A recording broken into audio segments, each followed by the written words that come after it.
Hello mga mami and daddy, welcome po sa ating MCPH Collection. Ayan, kamusta po ang mga nanay sa ating mga bahay-bahay? Ayan, okay, may mga naisip na ba kayong mga paninda ngayon darating na Bear months? Actually, ngayon po ay November 18, 2023. So, may naisip na ba kayong mga ititinda ngayong December para pagkakitaan? Business idea, yung mga ganon-ganon, no? So, ano ba yung mga naisip ninyo?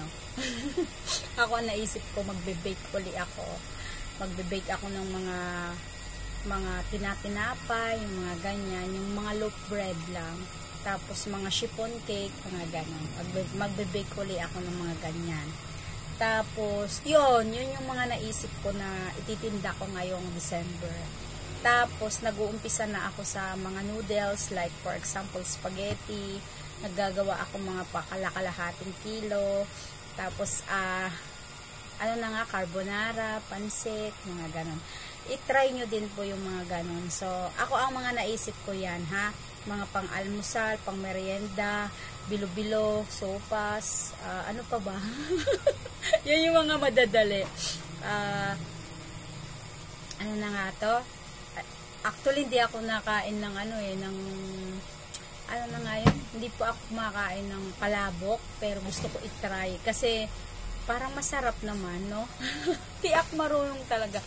Hindi ako marunong magluto nun, tapos hindi rin po ako kumakain nun. Kasi hindi ko gusto yung texture, yung ganon. Yung natitikman ko kasi super malambot po siya. Ayaw ko po yung malambot, yung ganun, sobrang malambot na noodles, ganyan, no? Pero may napanood naman ako dito din, sa YouTube channel, may napanood po ako na isang vlogger na nagpunta sila sa isang lugar sa Maynila. Yung ginagamit nilang noodles sa palabok is bihon. Pwede po pala yun yung bihon. So, itatry ko din yan. Tapos, yung business idea natin ay mga gift giving naman. Mayroon tayo, di ba, nagtatahi tayo ng bedsheet, cortina, kumot, punda, yung mga yan, shorts, mga pajama, yung mga ganon. So, marami tayong pwedeng pagkakitaan. Basta, kailangan open-minded, bukas ang isip, ha? Bukas ang isip sa mga ideas, bukas ang isip sa mga posibilidad ng mga ideas sa negosyo. Tapos, kailangan din ay maging tawag dito, bukas din po tayo sa pagtanggap ng mga suggestion, yan, sa mga suggestion, para malalo natin mapabuti ang ating mga produkto, ganyan. Tapos, ano pa ba yung mga naiisip ninyo? Para naman sa mga nanay na nandito sa bahay. Kasi kailangan natin yung mga around lang dito sa bahay, 'di ba? Kailangan isip tayo yung lagi naman tayo nagluluto. So i-adapt na natin 'yan. I-adapt na natin yung pagluluto. Tapos while cooking po tayo, mag-video para ma-market natin yung ating mga produkto. Habang kumakain tayo, i-video din natin, ganyan. Tapos habang kumakain tayo, mag-Facebook kayo. While Facebook, uso yung FB Reels, di ba? Diyan nakilala ang produkto ko. FB Reels, ganyan. Tapos, basta i-video nyo lahat. Lahat ng mga galaw nyo. move sa left, move sa right. Pwede yun. Basta yung mga habang nagli-lipstick, nagluluto, ganun, pwede yan, ha? Pwede mga yan. Tapos, ano pa ba yung mga idea? Ang naisip ko, baking. Baking number 1 yan sa baking. Kung may oven kayo. Kung wala kayong oven, so, ang gawin nyo lang, wag na yung binibake. Diba? Pagka, number 1 baking po. Pag walang mga oven, wag na kayong wag nyo na pong pahirapan ang sarili ninyo. Steam naman. Diba? Pwede po ang steam. Pwede tayong mag-steam ng puto, kutsinta, siomay, di ba? Ano pa ba? Marami akong naiisip. Habang nagbibideo tayo. Marami akong naiisip. Siomay, puto, ano pa ba? Pwede rin suman, yung mga ganyan, no? Mga nilaga-laga lang. Ayan. Ano pa ba? Marami tayong pwedeng gawin. Marami, mga pagkain na mga luto-luto. Ayan. Tapos kung hindi lang marunong mahilig magluto, mahilig lang kumain, ay magbenta-benta lang kayo. Ganon. So, ang gawin nyo, makipag-partner kayo sa asawa ninyo. Si YP ba yung marunong magluto? Tas ikaw naman ay hindi ka nang marunong magluto. Kain-kain ka lang. O di ang gawin mo, ikaw yung taga-picture, ikaw taga-deliver, ikaw taga-hatid sa mga order, ikaw taga-picture, ikaw taga-market sa Facebook, sa YouTube, sa Instagram, sa saan? Sa lahat ng mga social media, sa TikTok, mga gano'n na. Ayan. Tapos, ano pa ba yung mga pwede?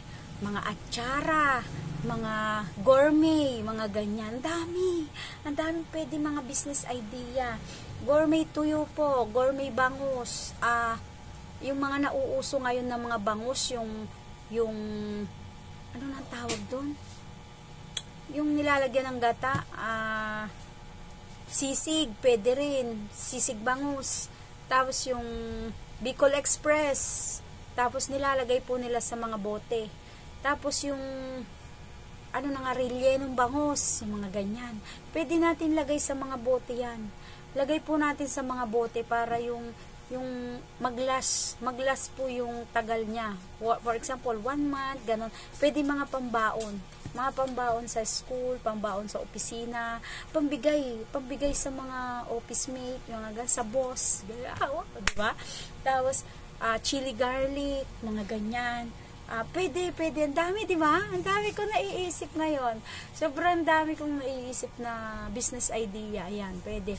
Kaso lang kasi, pipili lang kayo kung ano yung gusto nyo dun talaga. Kung ano yung alamin nyo muna yung market. Alamin nyo muna yung market. Kasi, mag-umpisa na kayo paunti-unti. Paunti-unti kailangan, kung may 500 kayo, umpisahan nyo na. Umpisahan nyo na sa shake. Yan. Alam nyo ba, mayroon din ako na, kung may blender po kayo, umpisahan nyo sa shake. May nakita ako sa isang vlog din na biniblender niya yung mga Oreo, yung mga cream yung mga yung mga pajibar, yung mga ganun. Nilalagyan niya ng gatas, nilalagyan niya ng konting sugar, ganun. Tapos binibenta niya. Di ba? Ganun lang gawin natin. Tapos, after ng Christmas, mga mahilig ba kayo sa mga crafts, mga handicrafts, ganyan. Pag handicrafts naman, mga bag, mga wallet, mga gift ideas, mga something new na something weird, ganyan, no? Mga ganon naman. Tapos, ano pa ba?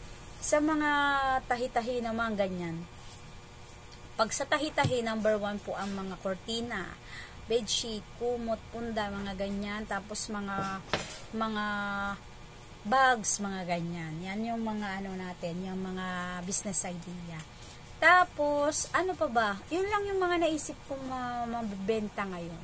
Mga mabibenta sa online, no? Tapos, ano pa ba yung mga pwede natin? Pagka may mga naisip po kayo ng manood din po kayo ng mga kagaya ng ganito, mga vlog, mga business idea, manood din po kayo sa YouTube, sa Facebook, sa Instagram, sa TikTok, manood din po kayo. Para po magkaroon po kayo ng mga business idea, kaalaman, or anything na pwede nating i-share sa kapwa natin, pwede nating i-share sa mga nanay din, para magkaroon po sila ng income. Hindi lamang yung pagkatapos ng gawaing bahay ay nakapahinga na, wala na, hintayin na lang yung sahod ng asawa. Hindi ganun, wag ganun. Kailangan po ay mag-provide din tayo ng pansarili natin. I-provide po natin yung para sa sarili naman natin. Wag tayong umasa lang doon kasi kulang. Magkukulang po kayo pagka ganyan. So, ayun lang yung gusto kong i-share sa inyo. Tapos, ano pa ba? Follow and share nyo po ang aking YouTube channel para sa iba pang mga updated video natin. Tapos, sa ngayon yan lang yung mga mga business idea pag ganitong magpapasko, ganyan. So, wala akong ibang alam kung hindi mga pagkain. Kasi mahilig talaga ako magluto-luto. Tapos, magluto-luto ako ng mga pasta, yung mga ganon, pizza, yung mga ganyan-ganyan, no? Tapos, yan lang yung talagang hilig ko, magbenta ako sa online, ayan, mga yan. Sikapin niya din po na magkaroon ng income kahit na pa 10-10 piso, ganun. Tapos, may mga dried fish din pa pala, mga dried fish. Kaya lang kasi pag sa dried fish, medyo malaki po ang puhunan ninyo. So, kung may kakilala po kayo nagtitinda ng dried fish o kaya malapit kayo sa palengke, take picture po sa mga dried fish. Take picture lang. Tapos, i-post nyo po doon sa i-post nyo po doon sa Facebook nyo, sa Instagram nyo, or etc. Sa lahat ng social media account ninyo, i-post nyo dyan. Tapos, every time na pupunta kayo sa palengke, for example, every Friday lang kayo pumupunta, o sabihin nyo, Saturday and Sunday, available lang yan. Kasi pupunta ka ng Friday, Saturday, Sunday, distribution mo. Ganyan na. So, patubuan mo ng 10 piso, 20, malaking bagay po yan para sa inyong financing, journey. Ayan. So, yun lamang po ang mga isi-share ko sa inyo. Thank you so much. Follow and share, mga mami and daddy. Ayan. Salamat!